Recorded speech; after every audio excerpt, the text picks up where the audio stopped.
देख रहे हैं लाइव इंडिया न्यूज। मैं हूं आपके साथ सनी कुमार। लगातार चौथे दिन नर्सिंग स्टाफ का धरना प्रदर्शन जारी है।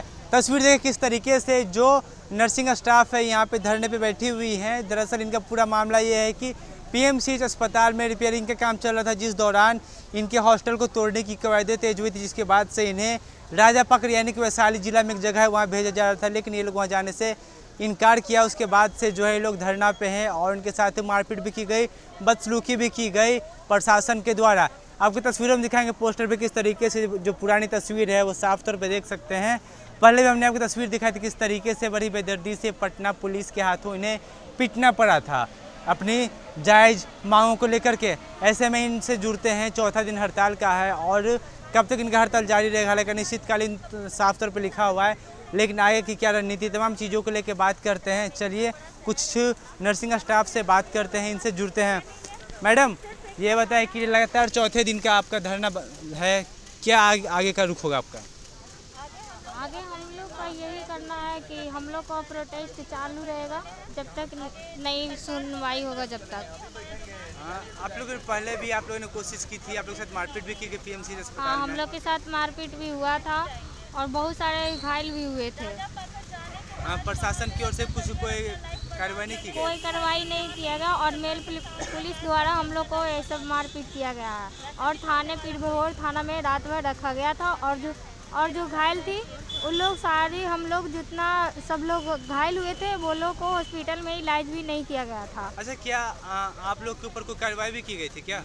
हम लोग को डराया और धमकाया जा रहा है। एफआईआर नहीं किया गया? नहीं। चलिए, तो इन्हें थाना ले जाया गया लेकिन एफआईआर नहीं किया गया। इनसे जुड़ते हैं। मैडम आप लोग को थाने ले जाया गया, एफआईआर नहीं हुआ, क्या लगता है डराने की कोशिश थी? हम लोग को बिल्कुल डराने की कोशिश थी। पहले जो हम लोग को ऊपर जो 6 मई को दिनांक 6 मई को जो लाठी चार्ज हुआ था वो भी बहुत भयानक रूप से अभी भी उस घटना याद आता है तो बहुत ही डर लगता है। उसके बाद फिर हम लोग को पीरबहोर थाना में ले जाया गया और फिर एक तो हम लोग को जो वैन में बहुत सारे 2 लड़कियाँ जो बेहोश हो चुकी थी, हम लोग गिरा रहे थे कि प्लीज़ वैन का दरवाज़ा खोल दीजिए। आधे घंटे तक हम लोग को वैन में बंद रखा गया, खोला नहीं गया। उसके बाद जो फिर खोला गया तो फिर जो लोग हम पे जो लाठी चार्ज किए थे वो लोग वहाँ से चले गए थे और फिर दूसरा पुलिसकर्मी वहाँ पर थे। फिर उनके द्वारा भी हम लोग को डराया धमकाया जा रहा था और ऊपर से उसके बाद फिर जो जितनी ज़्यादा लड़कियाँ जो घायल हुए थे, जो हम लोग ट्रीटमेंट करवाने के लिए जो पीएमसीएच पहुँचे तो वहाँ पर हम लोग डॉक्टर्स के द्वारा हमें देखा बिल्कुल नहीं गया। उनका कहना ये ऐसा था कि अधीक्षक के द्वारा मना किया गया है। तो हम लोग खुद से ही अपने से जो थोड़े बहुत जानते हैं एक दूसरे का ट्रीटमेंट किए और उसके बाद फिर बहुत लोग तो अभी भी इंजर्ड है। किसी का पैर टूटा है, किसी का हाथ टूटा है, किसी का सर फूटा है, बहुत लोग घायल हुए हैं। चलिए, काफ़ी सारी जो छात्राएं थी, जो वर्कर्स थी, वो बीमार थी, अभी तक ठीक नहीं हो पाई। मैडम ये बताए कि सरकार कहती है कि बेटी बचाओ बेटी पढ़ाओ, लेकिन बेटी जब अपने हक की मांग करती है तो उनके ऊपर लाठी डंडे चलाए जाते हैं। और तस्वीर क्या थी पीछे आपके पोस्टर में साफ तौर पर दिख रहा है, तो क्या वाकई में सरकार चाहती है कि बेटी को पढ़ाना है या बचाना है या फिर बस यूँ ही ढकोसला ही है? सरकार का नारा कहने के लिए ये है बेटी पढ़ाओ बेटी बचाओ, लेकिन असलियत ये है कि बेटी को पिटवाओ, बेटी को पीछे ढकेलो, बेटी को सड़क पे बैठा करके इस तरह से ये नारा लगवाओ, प्रोटेस्ट करवाओ। यही है सरकार की नीति और कुछ भी नहीं। सरकार हम लोगों का सुनने वाली नहीं है। अगर सुनने वाली होती तो अब तक आकर के देख चुकी होती। आज चौथा दिन है, अब तक हम लोगों का कोई सुनने वाला नहीं है। डेली एप्लीकेशन जा रहा है सीएम के पास, उनको दिखाई नहीं दे रहा है। एक सोनू के लिए इतने सब लोग तैयार हैं और हम बेटियां जो यहाँ पे पढ़ने के लिए बैठी हैं, कि जो हम लोगों के कॉलेज के ऊपर साइन डाई लगा दिया गया है, हम लोग का कॉलेज ट्रेनिंग सब कुछ बंद कर दिया गया है, वो देखने के लिए कोई नहीं आ रहा है हम लोगों को। आगे आप लोग क्या करेगा? अब चौथा दिन आपके धरना का है। आगे हम लोग कंटिन्यू करेंगे।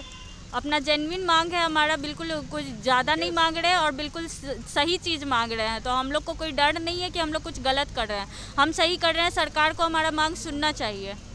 चलिए, अपने जायज़ मांग को लेकर लगातार ये लोग अपने जिद पे हैं। और जब आप लोग का नामांकन हुआ था तो आप लोग का पीएमसीएच में नामांकन हुआ था, लेकिन आप लोग को हॉस्टल दिया जा रहा था राजापाकर में, वैशाली जिले में। हम लोग का नामांकन यहीं पे हुआ था। हम लोग 2019 से यहाँ पे रह रहे हैं और अचानक से ये कहा जा रहा है कि आपको राजापाकर वैशाली में जाना है और वहीं से अपना ट्रेनिंग कंप्लीट करना है। तो हम लोग इसका प्रोटेस्ट 2 मई से ही लगातार कर रहे हैं कि हमें वहाँ नहीं जाना है।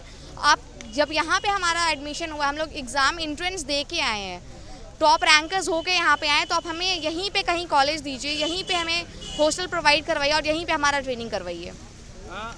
साथ में भी कहा गया कि अगर आप लोग की एडमिशन यहाँ पे हुआ है लेकिन ट्रेनिंग राजा पाकर्स करना है तो आपको सर्टिफिकेट कहाँ का मिलेगा? सर्टिफिकेट का या फिर वहाँ का मिलेगा? सर्टिफिकेट तो पीएमसीएच से मिलेगा, लेकिन हम लोग जो ट्रेनिंग करने आए हैं यहाँ पे, जो हमारा ट्रेनिंग और हमारा जो स्टडी है वो यहाँ पीएमसीएच में होना चाहिए। तो सदर अस्पताल में तो वो ट्रेनिंग नहीं हो पाएगा ना, जो ट्रेनिंग हम लोग को मेडिकल कॉलेज से मिल सकता है।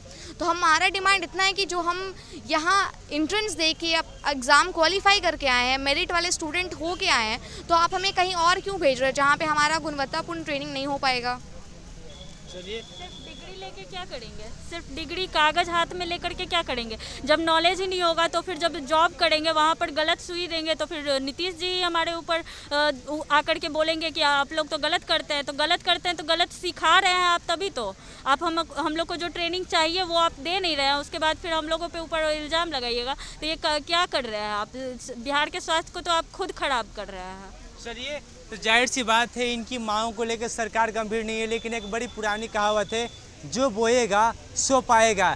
यानी कि जब मेडिकल स्टाफ को जो ट्रेनिंग दी जाएगी नतीजा वही मिलेगा, जब आगे जाके लोग नौकरी में आएंगी वैसा ही काम करेंगे। ऐसे में सरकार को चाहिए कि जो जायज़ मांगे इनकी उसे पूरी करने की कोशिश करे, साथ ही साथ और भी तमाम चीज़ों को लेके जिस तरीके से जब पीएमसीएच में इनका एडमिशन हुआ है, तो पीएमसीएच जो है बिहार का टॉप मोस्ट मेडिकल कॉलेज में एक आता है, सर्वप्रथम कॉलेजों में एक आता है। लेकिन अगर राजा पाकर्स की ट्रेनिंग होगी तो इन्हें वो ट्रेनिंग नहीं मिल पाएगी। साफ तौर पे इनकी मांग है कि जो हमें ट्रेनिंग चाहे वो पीएमसीएच से ही मिलेगी और हमें ट्रेनिंग पीएमसीएच से ही करनी है। हालांकि इनकी मांग पूरी होती या फिर नहीं होती देखने वाली बात होगी। लेकिन आज लगातार चौथे दिन का धरना जारी है और चौथे दिन के धरने के बाद क्या कुछ नतीजा आएगा ये देखने वाली बात होगी। लेकिन गर्दनीबाग धरना स्थल की जो तस्वीर है आपको हम साफ तौर पे दिखा रहे थे और पहले भी कई तस्वीर दिखा चुके हैं जब इन नर्सों के साथ दुर्व्यवहार किया गया, पीटा गया, मारा गया।